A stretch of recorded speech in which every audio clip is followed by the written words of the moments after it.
সামনে লোকসভা নির্বাচন, আর এই লোকসভা নির্বাচনেও বিজেপির টার্গেট বাংলা। রাজ্যে আরো 17 জনসভা প্রধানমন্ত্রী নরেন্দ্র মোদীর। কাল থেকেই প্রচারে ঝড় তুলবে বিজেপি এবং একাধিক জনসভা রয়েছে নরেন্দ্র মোদীর। প্রধানমন্ত্রী নরেন্দ্র মোদী রাজ্যে আরো 17 জনসভা করবেন। সরাসরি চলে যাব, অর্ণব হাজরা রয়েছে আমার সঙ্গে, অর্ণবের সঙ্গে কথা বলবো। অর্ণব, এই যে বিজেপির টার্গেট বাংলা লোকসভা নির্বাচনে 21-এ আমরা দেখেছিলাম, রাজনৈতিক দিক থেকে কতটা তাৎপর্যপূর্ণ, কারণ 17টা সভা করবেন প্রধানমন্ত্রী। দেখো, আমাদের রাজ্য আমাদের যে এই ভৌগোলিক যে অবস্থান, সেই ভৌগোলিক অবস্থান, তার যা আয়তন, সেই অনুযায়ী আমাদের যতগুলি লোকসভার আসন সেটা কিন্তু অত্যন্ত তাৎপর্যপূর্ণ। কারণ 42টা লোকসভার আসন যে রাজ্যে রয়েছে, সেই রাজ্য যে কোনো কেন্দ্রীয় শাসক দলের কাছে একটা অন্যতম মাথা ব্যথার কারণ হবে তা বলার অপেক্ষা রাখে না। কারণ এই 42টা লোকসভা আসনে যদি 18টা সিট 2019 সালে জিতেছিল বিজেপি, সেই সিটের পাশাপাশি তাদের পূর্ব মেদিনীপুরের 2 আসন, এক্ষেত্রে কাঁথি এবং তমলুক, 2 সাংসদই তারা বিজেপিতে যোগদান করেছে। সেই দুটো সিট বিজেপি যদি নিজেদের ঘাড়ে তুলে নেয়, তাহলে তারা 20টা সিট জেতার মতো জায়গায় থাকা কথা। 35 আসনের টার্গেট প্রথম দিয়েছিলেন অমিত শাহ বীরভূমের সিউড়িতে এসে, বেশ কয়েক মাস আগে সভা করতে এসে, এবং তারপর সেই সংখ্যা নিয়ে বারবার জল্পনা এসছে এবং সব থেকে বেশি আসন এবার তুলতে হবে বাংলা থেকে। তাই প্রচারে কোনো রকম ফাঁক ফোকর রাখা যাবে না।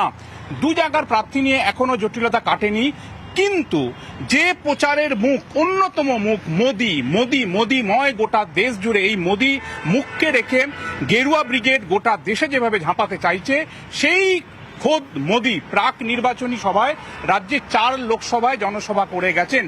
সেখানেও কার্যত নির্বাচনের বেশ কিছু প্রতিশ্রুতি এবং নির্বাচনমুখী বেশ কিছু বক্তব্য তার মুখে শোনা গেছে। এই 4 লোকসভার পাশাপাশি এবার আরো 17টা জনসভা তিনি করবেন, এমনটা জানা যাচ্ছে বিজেপি সূত্রে। এর মধ্যে 3টে জনসভা কুচবিহার, জলপাইগুড়ি এবং বালুরঘাট রাজ্য সভাপতি ডক্টর শঙ্কুরকান্ত মজুমদারের কনস্টিটিউয়েন্সিতে হবে, এবং এই 3টের কার্যত কবে হবে, কিভাবে হবে সেটার পরিকল্পনা প্রস্তুত হয়েছে। কিন্তু বাকি 14টা এখনো সম্পূর্ণ ফাইনাল হয়নি। তবে এই 17 সভার মধ্যে 3টে আমি তোমায় বললাম, কুচবিহার, জলপাইগুড়ি এবং বালুরঘাট, 3টে প্রায় চূড়ান্ত। বাকি 14টা এখনো সম্পূর্ণ চূড়ান্ত হয়নি। তবে তোমায় জানিয়ে রাখি, আলিপুরদুয়ারে সভা করছেন না নরেন্দ্র মোদী, সভা রায়গঞ্জেও করছেন না নরেন্দ্র মোদী। তাহলে এই জায়গাগুলিতে তো বিজেপির আসন ছিল, সেখানে তারা কারা করবেন? সেখানে অমিত শাহের সভা করার কথা বলে আমরা জানতে পারছি, এবং গোটা রাজ্যে এই 42 লোকসভায় প্রায় 20 থেকে 21টা জনসভা করার কথা রয়েছে কিন্তু অমিত শাহেরও। কাজেই এই 3 যেটা চূড়ান্ত হয়েছে প্রায়, তার পাশাপাশি 14টা যে জনসভা করবেন নরেন্দ্র মোদী, সেই জায়গায় পূর্ব মেদিনীপুরের নাম যেমন রয়েছে, বর্ধমানের নাম রয়েছে, বীরভূমের নাম রয়েছে, এবং দক্ষিণ 24 পরগনা, উত্তর 24 পরগনার নামও রয়েছে। এই জায়গাগুলিতে জনসভা করতে পারেন এবং বীরভূমে তো অবশ্যই তিনি করবেন, এমনটা আমরা সূত্র মারফত জানতে পারছি। কাজেই এখনো পর্যন্ত যে ভোটের উত্তাপটা আমরা দেখেছি, এপ্রিল মাসে ইতিমধ্যে গরম বাড়তে শুরু করেছে। এই গরমে ভোটের উত্তাপ যে আরো বাড়বে, প্রচারের ঝড় যে আরো বাড়াবে গেরুয়া ব্রিগেড, এবং সর্বোচ্চ আসন এই রাজ্য থেকে তারা তুলে আনতে চাইছে। সংখ্যাটা 25-এর বেশি ঘনিষ্ঠ মহলে আমরা জানতে পারছি, বিজেপি সূত্রে তারা দাবি করছে। এই সংখ্যা বাড়ানোর জন্যই মোদির প্রচারে আরো ঝড় উঠতে চলেছে এপ্রিল মাস থেকে, এমনটা সূত্রের খবর। মোট 17 সভা এখনো করবেন নরেন্দ্র মোদী এই রাজ্যের লোকসভার প্রচারে। বেশ অর্ণব। মাননীয় প্রধানমন্ত্রী 7 তারিখে প্রস্তাবিত সভা, তার টেন্টেটিভ ডেট আমরা পেয়েছি 7ই এপ্রিল। মাননীয় প্রধানমন্ত্রী দুপুর 2টোর সময় বালুরঘাট লোকসভাতে এবং বিকেল 4টের সময় জলপাইগুড়ি লোকসভাতে সভা করবেন, এরকম প্রস্তাব ওনার তরফ থেকে এবং পার্টির তরফ থেকে এসেছে। মাননীয় প্রধানমন্ত্রী আসার ফলে এই লোকসভাতে সম্পূর্ণভাবে একটা নতুন উদ্দীপনা, নতুন হাওয়া শুরু হবে, তৈরি হবে, এবং মাননীয় প্রধানমন্ত্রীর সভা মানে আমাদের কর্মীরা চার্জড আপ হয়ে যায়। রাজ্যে আরো 17 জনসভা করবেন প্রধানমন্ত্রী নরেন্দ্র মোদী, যেমনটা বিজেপি সূত্র জানা যাচ্ছে। আর উত্তরবঙ্গে মুখোমুখি বলা চলে সম্মুখ সমরে প্রধানমন্ত্রী এবং মুখ্যমন্ত্রী, প্রধানমন্ত্রী নরেন্দ্র মোদী ও মুখ্যমন্ত্রী মমতা বন্দ্যোপাধ্যায় 4 এপ্রিল কোচবিহারে একই দিনে কোচবিহারে মোদী মমতা সভা। 4 এপ্রিল কোচবিহারের রাসমেলা ময়দানে প্রধানমন্ত্রী নরেন্দ্র মোদীর জনসভা। ওই দিনই অর্থাৎ 4 এপ্রিলই কোচবিহারের মাথাভাঙায় সভা করবেন মুখ্যমন্ত্রী মমতা বন্দ্যোপাধ্যায়।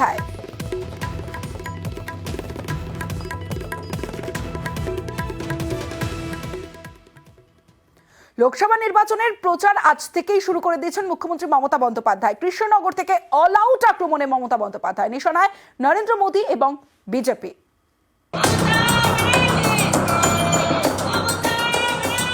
জনতার গর্জন, বিজেপির বিসর্জন, বাংলায় গো হারাবে এই কথাটা লিখে নিন। রবিবার কৃষ্ণনগর থেকে লোকসভা ভোটের প্রচার শুরু করলেন মমতা বন্দ্যোপাধ্যায়। ময়দানে নেমেই রণং দেখি। মোদির গ্যারেন্টি জিরো, আর আমাদের গ্যারেন্টি মানুষই হিরো। মোদির গ্যারেন্টি মানে হচ্ছে মিথ্যে কথার গ্যারেন্টি, সর্বঘটের মিথ্যে কথা বলার কাটারি কলা। এরা হচ্ছে বিচুটি পাতার দল, মিথ্যে কথা বলার দল, কুৎসা করার দল। বিজেপি যাবে, তৃণমূল থাকবে। আগের বারও বলেছিল আপকা বার 200 পার, 75-এ ঠেকে গেছিল, তার থেকে 15 তৃণমূলে চলে এসছে। আর এবার বলছে আপকা বার 400 পার। আমি বলি আগে 200 পার হ, তারপরে তুই সাঁতার কাটার কথা ভাবিস। একটা ঝুমলা সরকার, কেউ কেউ কোটি কোটি টাকার সিবিআই কেস খেয়েছে, আর যে বিজেপি পার্টি করছে ওয়াশিং মেশিন ভাজপা, ক্লিয়ার হয়ে যাচ্ছে। এটা ভাওতাবাজি দল একটা, মনে রাখবেন। গ্যাসের দাম বাড়ানো ছাড়া আর কেন কিছু করেনি। ইলেকশনের সময় 200 কমেছে, ইলেকশন হয়ে গেলে কে জানে আবার 2000 টাকা বাড়িয়ে দেবে কিনা। আপনারা দেবেন লাইন, আর আপনাদের করবে বেলাইন। ব্রেকিং নিউজের নামে নিউজ দিচ্ছে 100 দিনের কাজে বাংলায় 7 টাকা করে বাড়লো। আরে তুই তো 3 বছর টাকাই দিস না।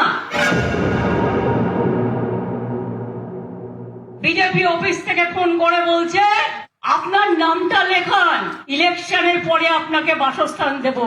এতদিন দিসনি কেন?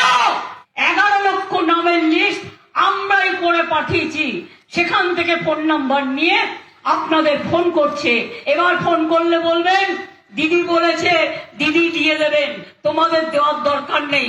নতুন করে নাম লেখাতে যাবেন না, তাহলে যে নামটা ছিল সেই নামটা কেটে দেবে। সম্প্রতি নরেন্দ্র মোদী প্রতিশ্রুতি দেন ভোটে জিতলে ইডির বাজেয়াপ্ত করা 3000 কোটি টাকা গরিবদের ফেরানোর ব্যবস্থা করবেন। मैं एक लीगल एडवाइस ले रहा हूं।